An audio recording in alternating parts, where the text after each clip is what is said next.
Our guest for today is Pradeep Damodaran, the author of the famous and well-received book, Borderlands, Travel Across India's Boundaries. Now, firstly, we would like to thank Pradeep Damodaran for taking part in this interaction with border studies in South Asia. Now, our first question for him is what prompted or inspired you to undertake this interesting project? It's not, one particular factor that prompted me to do this project, to visit and write on border towns. Several factors contributed to it. One of it, the first one, obviously, like most of us, my general fascination with borders and border towns. You read about it so much. You watch movies on borders and conflicts on two sides of international borders, various countries, not just in India. Spain, Morocco, US, Mexico, border migration, border conflicts are there across the world. So there was a general fascination that I had with borders.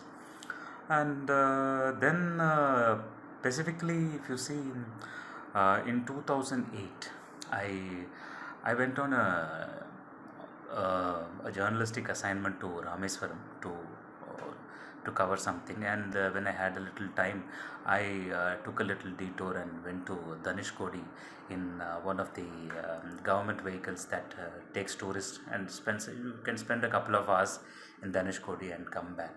I've always been fascinated by Dhanushkodi, with its history, and it's the only ghost town in Tamil Nadu, having gotten washed away in the 60s.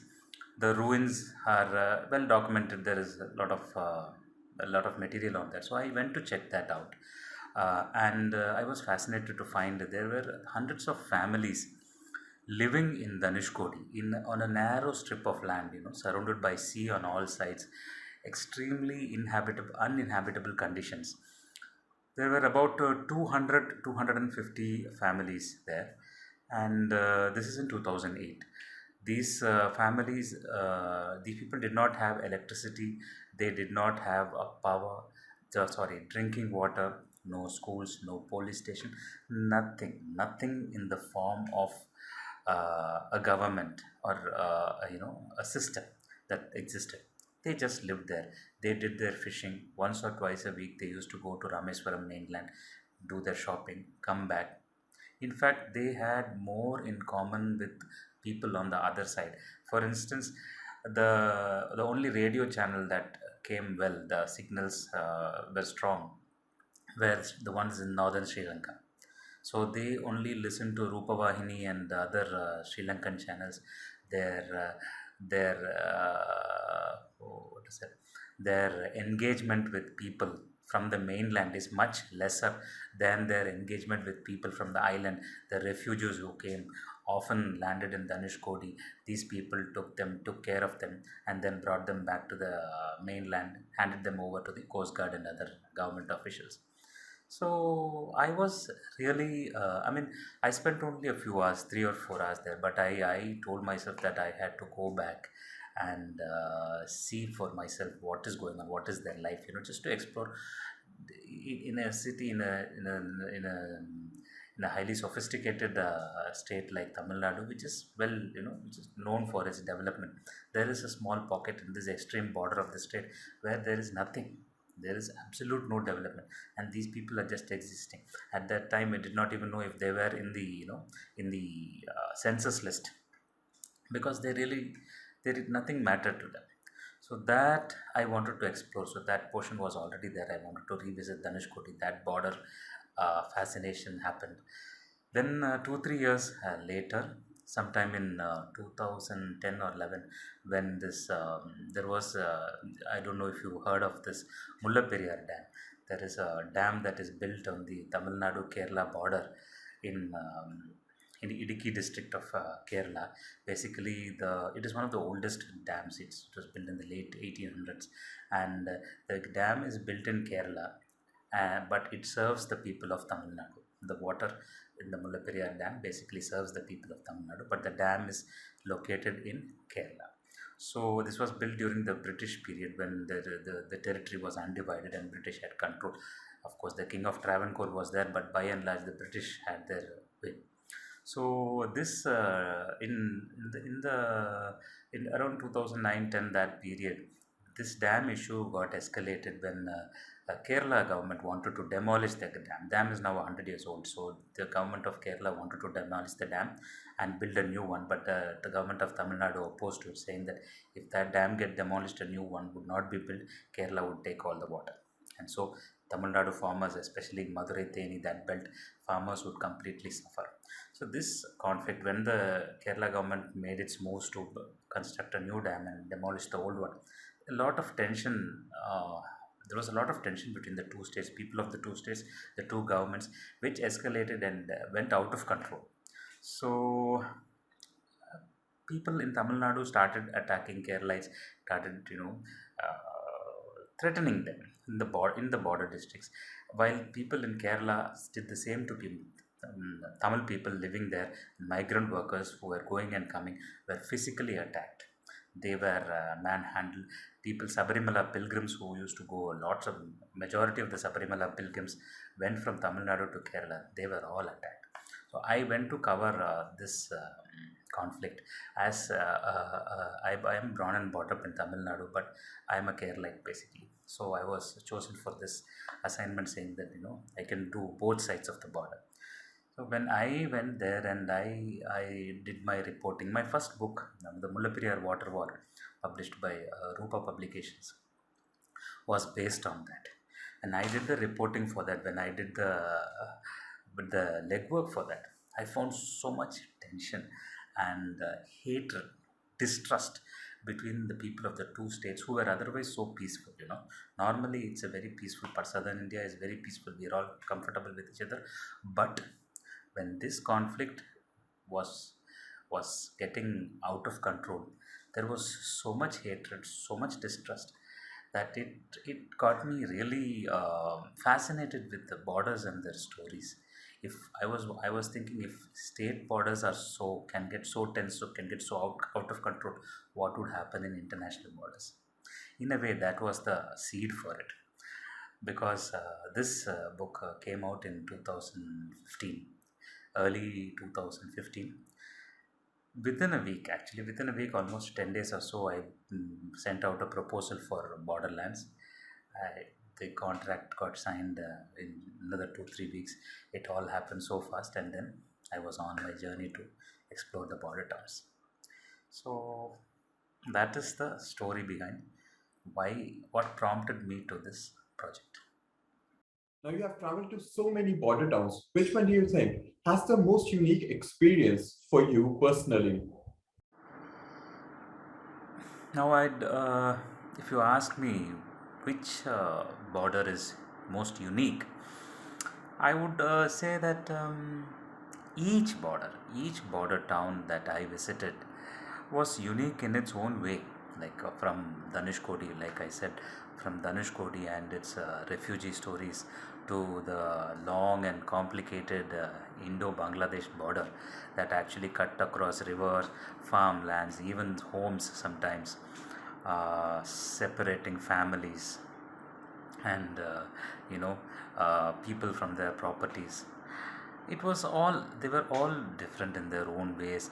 Now if you take the China border, Tawang, Bumla Pass, that settlement, I mean, that has its own stories. Again, this side, the Pakistan side, Hussainiwala, or even for that matter, the Indo-Myanmar border, Nepal border, Bihar Nepal border, all of them were fascinating.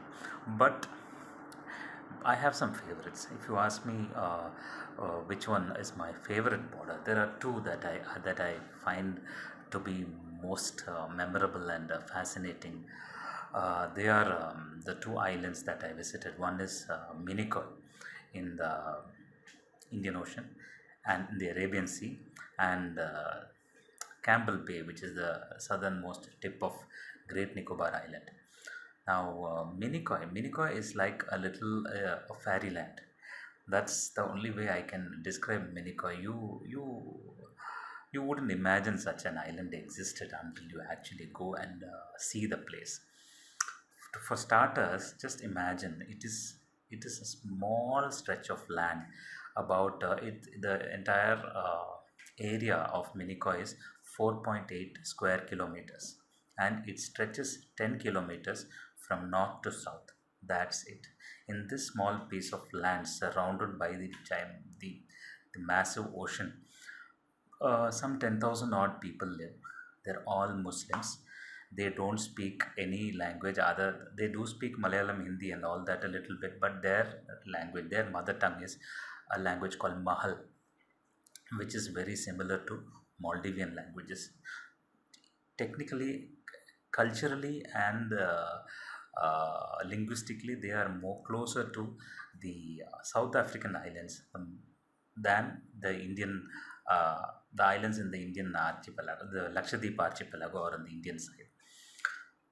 The most fascinating thing about Minicoy is that it's an island of women. Can you imagine? We all talk about women empowerment, and how it is so bad in the Islamic countries and all that. I'll tell you, it is 100% Muslim island, and women run the island. The beauty is, since the island is surrounded by water, and there has been no communication with the rest of the world for a long time, the only occupation from time immemorial, from thousands of years ago to now, in Minicoy is sailing. So all men, when they come to a certain age, they become sailors and go off on merchant navy ships. I was told that in the olden days, not in the olden days, like some 40, 50 years back, until this whole this marine navy courses became popular, ships that passed through the Indian Ocean stopped in Minicoy, took all the able-bodied men and employed them as sailors, and then continued on their journey. These people roamed around the world, and when the ship comes back to Minicoy, they drop these guys and go. All men are sailors there. So what happens is, these people, for the most part of the year, the men are in the sea. The women are at home taking care of the families. It's a matriarchal system. They run the shows. You can find the women running grocery stores, to internet browsing centers, to manning libraries in Minicoy. In fact, on any weekday night, let's say you walk out of your hotel, I just walk out anywhere, 9 o'clock, 10 o'clock, you'll find groups of women freely roaming around, chatting. Just, you don't find that in any city. They are safe, they're happy. They say they don't feel any kind of threat from anyone. There are youngsters, there are older men. The youngsters who are studying and preparing themselves for a career in the sailing are there in the island, and the older people who are retired and back, these are the only men. But the entire island, the power center in the island is in the hands of the women. That is the beauty of Minicoy. In There are so many fascinating things about this island. I can just keep going on. uh, for one, the island does not have dogs. The island does not have snakes. These people have not seen them. Few who have gone to Kochi know what they are. People who have not, there are some people who have never gone out of the island. They have not seen these things. The only road stretches from north to south, and it can be covered in like 15 minutes through a bicycle. Take this. The biggest threat to life in Minicoy are falling coconuts. You don't have road accidents, you don't have crime. The biggest threat to human life is coconuts falling on your head. And police station, the last time police had arrested someone is, they don't have a count of it. They say in the 60s and 70s there were some riots and somebody was arrested, but the current police station, people who man the current police station, have no clue when was the last time somebody was arrested, because that simply doesn't happen in Minicoy. There is a jail on the record in Minicoy, but nobody knows where that jail is, even the police inspector. In fact, funnily enough, I spent an almost an entire day with the inspector trying to find out where the jail building was. We had no clue, because this is the reason why the system is like that. If you have to arrest someone, the arrested person has to be produced in the court. The court is in Kavaratti Island, which is like another 100 nautical miles away. Even if they go to the court, if you want to hire a lawyer to represent you, there are no lawyers in Minicoy. Lawyers have to be brought from Kochi, mainland Kerala. The police inspector, when two parties have a dispute, somebody comes to complain about something to the police station, the inspector, he told me that, all he does that is he explains the logistical problems that they have, the money they'll have to spend to go to the court and just come back, just get a representation, and both parties usually amicably settle among themselves and go. Crime non-existent, there are no men, there is no need for crime. The other problem is, you you steal someone from some you steal something from someone, and where do you go? It's just 10 it's just 4.8 square kilometers and surrounded by the sea. You can't keep in your house, people will come and find it out. So there is not much of theft, not much, no murder, nothing. It's the most bizarre 21st century island I've been to. I've been fascinated by it. Minicoy is my favorite. The other one is Campbell Bay. That's also the other tip of the Indian Ocean. It is in the edge of, it is the last settlement in Great Nicobar before the Indira Point, which is actually uninhabitable now. After the tsunami, the land has become very, very fragile there. Campbell Bay story is very sad. I want to speak about Campbell Bay because that is something researchers have to find out. That is something which has to be written about more, because it is a flaw. It has become, it was a policy in the 1960s and 70s. The Ministry of Labor, the Union Ministry of Labor and Resettlement, what they did is up they took ex-servicemen, people who retired from the army, who took early retirement, took these families and relocated them to Campbell Bay. They formed a settlement in Campbell called it Campbell Bay, in the edge of Great Nicobar, bordering Indonesia. The idea was to secure the country's borders and gather intelligence using these ex-servicemen who already have experience in these things, making them the eyes and ears of the government. This was done in the 60s and 70s. I was told during the Indira Gandhi government, the soldiers were relocated. They were given 5 acres of paddy, 5 acres of plantation, and a land to build a house. The soldiers went happily. They were promised a good life. They were promised a new township, a booming township with employment, with healthcare facilities and everything. So soldiers went. They are soldiers. They're hardworking people. They worked hard. They made their money. They made their lives. But as governments keep changing in New Delhi. These resettled ex-servicemen got forgotten. Time passed by. Their children went to schools. They studied. Then there were no colleges in Campbell Bay, so they had to move to Port Blair or to the mainland. They got employment. The children moved out. The grandchildren moved out. Now what happens? A whole bunch of old people, senior citizens, Indian Army veterans and their families are stuck in Great Nicobar, are stuck in Campbell Bay. Their children rarely come and visit them. They can't, because there is no direct flight service or anything. You have a helicopter that takes people once. You have to apply for it and get a permit, which I managed to get as a journalist. Normal people don't get until there is a healthcare emergency. There are 1 or 2 ships that go to Campbell Bay and come. That is the only way you reach the island, and that too gets disrupted whenever the sea is rough, or during monsoon season. So technically, these people are stuck out there, nothing to do, and just they are waiting and hoping for the government of India to do something to them. Now that is a border I'd love to write about. That is a border I'd love people to talk about and make a difference. If you ask me, these are the two. These are my favorite ones, and the ones that need most coverage. Thank you. Unlike Europe, where the border crossings by citizens is normal, in South Asia, except for a few borders, we see that security guides our border policy. In fact, for common citizens in India, borders are sacrosanct.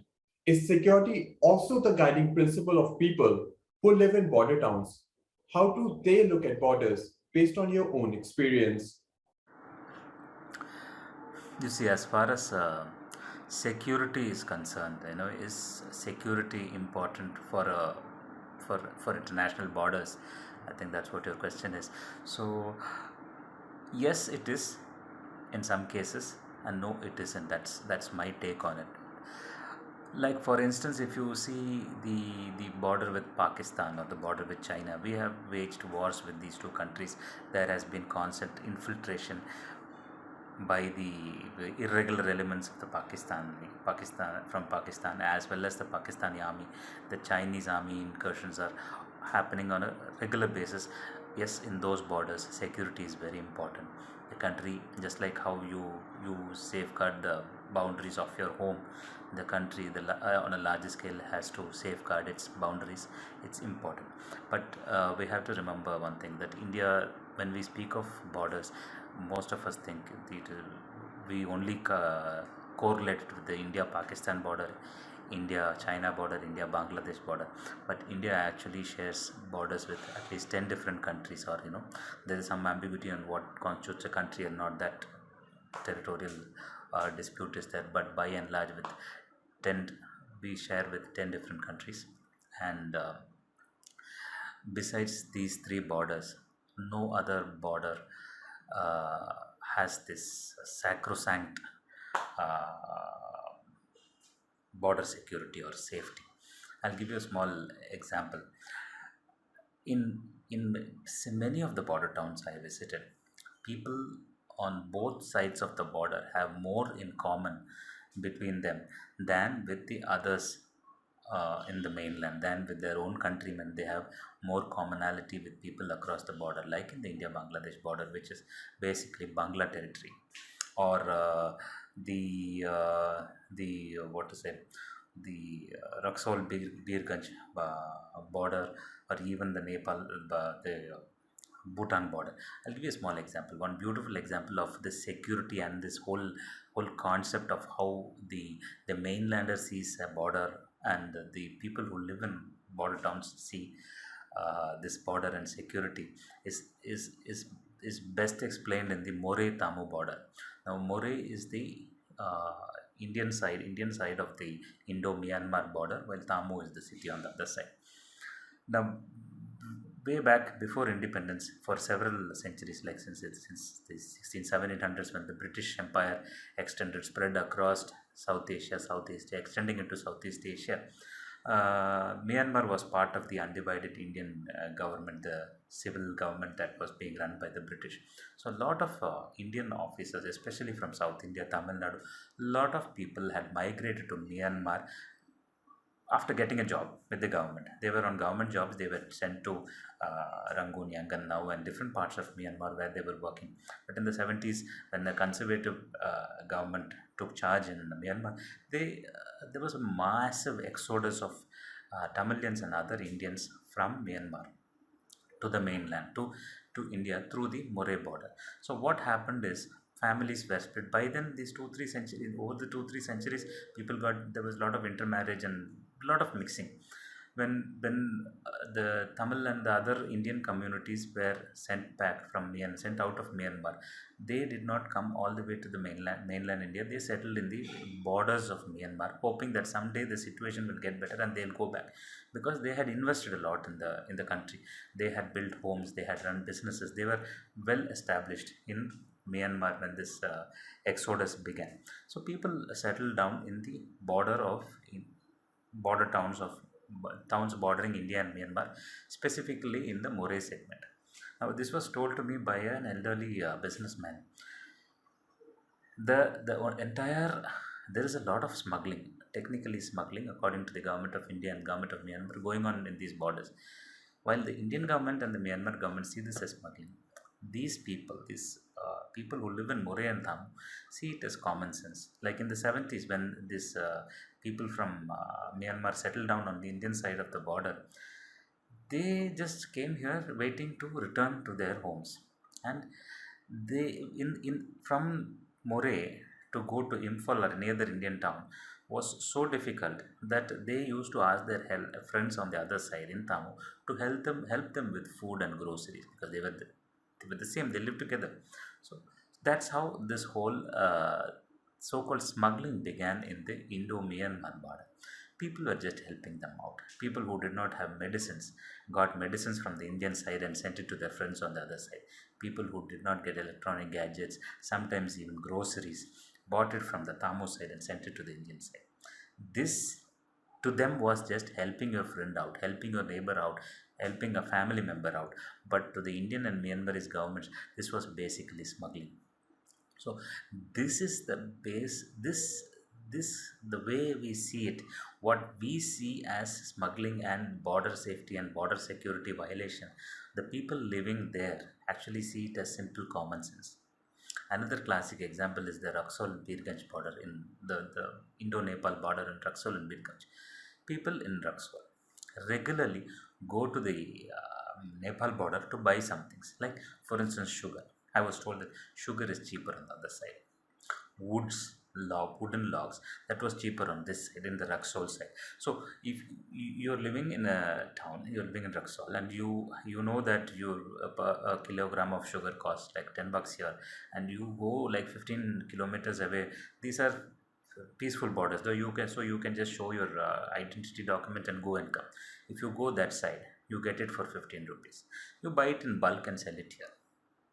For any businessman it makes sense, but for the two governments it is smuggling. So I think you know what I'm getting at is safety and security is highly subjective. Depends on the perspective you look at it.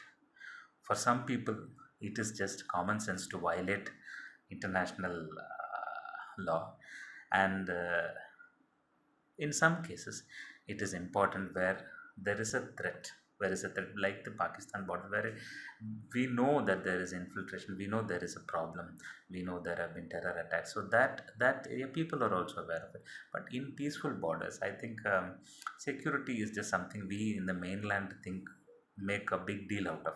For them it is just a day-to-day nuisance. That's about it. I don't think it's anything more than that. What commonalities and differences were you able to decipher between the maritime border towns and the territorial border towns? Now, if we were to talk about the commonalities between the various border towns and the differences, the one common element that I found wherever I went across the borders of the country was of neglect.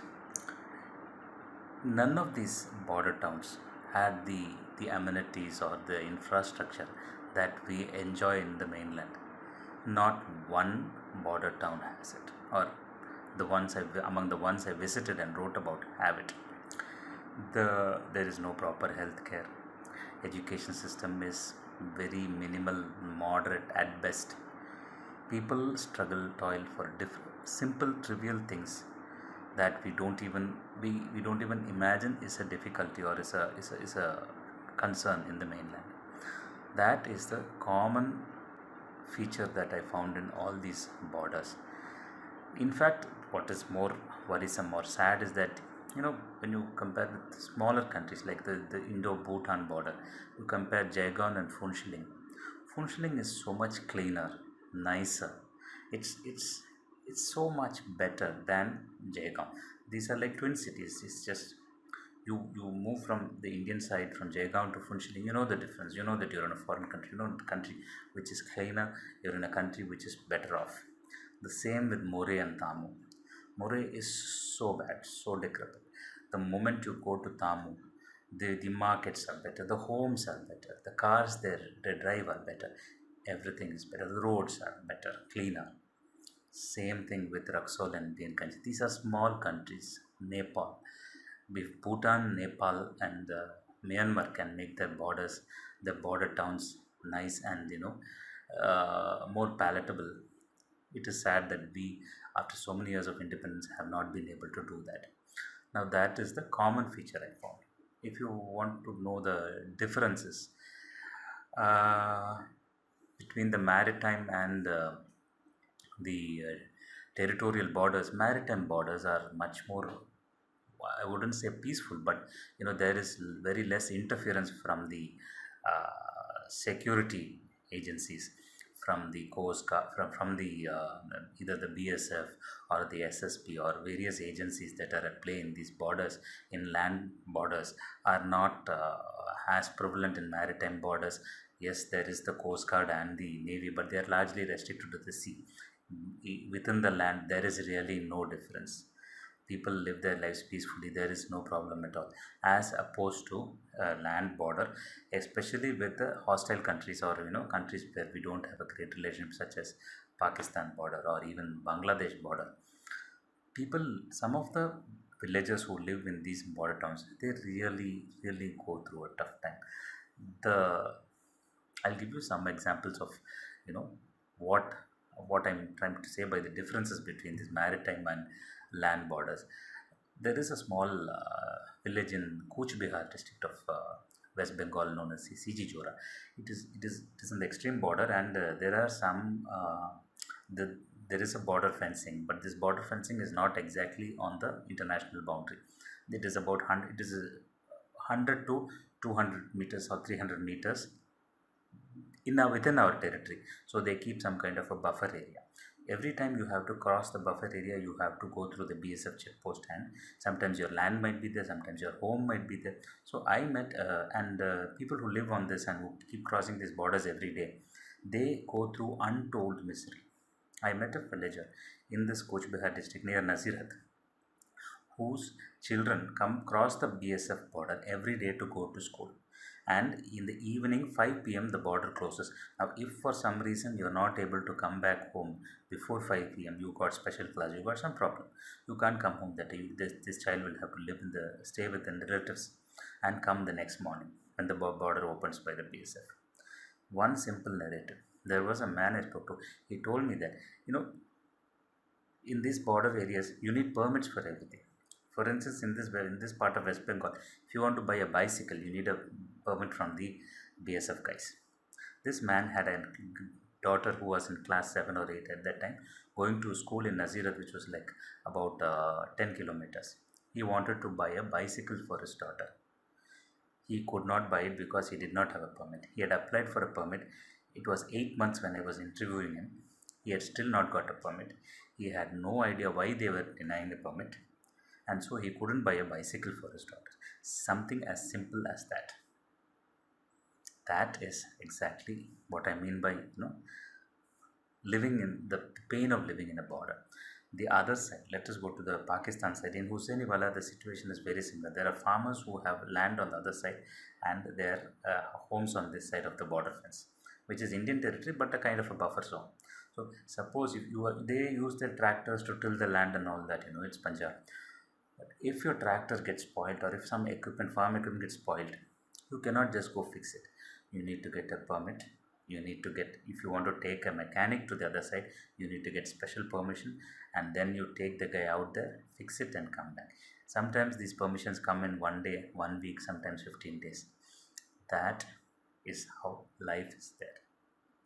The BSF guys say that these guys, this is done to ensure that there is not much of smuggling activity going on, and that in the garb of buying bicycles or tractor equipment, there is a lot of smuggling that goes, illegal activities. So to put an end to that, they have classified a whole bunch of materials as those that require permit to purchase, which puts these people to untold miseries. That is not there in a maritime border. Maritime borders are much peaceful. The people go about their business without any interference with the government. I think that's the key difference between land and sea borders, as far as from what I could see. And lastly, based on your experience as a journalist and as a traveler to Indian borders, what would be your suggestion to researchers, both academic and journalists, who work or intend to work on Indian borderlands? My suggestion for journalists who intend to work on Indian borderlands would be that it is a fertile territory. There is so much scope. There are so many interesting, important stories that need to be told, and that need to become a part of our mainstream media narrative, but sadly hasn't become, even after 75 years of independence. Now, how often, have we read or heard anything in national media, be it newspaper or TV or any form, of any form of media, have we heard about Minicoy or what is going on in Campbell Bay? I for one, have never read any news related to that. Maybe some vernacular papers in Kerala might carry, or some Port Blair based publications might do, but not in any mainstream media outlet have I seen news on these border towns. For us, if the only border news that I get to lay my eyes on are either the Chinese infiltrating into Arunachal Pradesh, or the Pakistani militants bombing some part of Kashmir. That's all for the mainstream India. A border story, a news story is just about that. But there are so many beautiful stories that need to be told, and that journalists need to dig into and find out the truth, because these you know our region is so ancient and old, but as a country we are only 75 years old, and our borders have been constantly evolving. Like, for instance, like I said, like when I was visiting Bangladesh, at that time borders were being rewritten. There were so many enclaves, Indian enclaves in Bangladesh and Bangladeshi enclaves in India, small territories of land, pockets of land that got caught into other got caught in another country. There were many Bangladesh territories in India and many Indian territories in Bangladesh, which have a very complicated, convoluted history.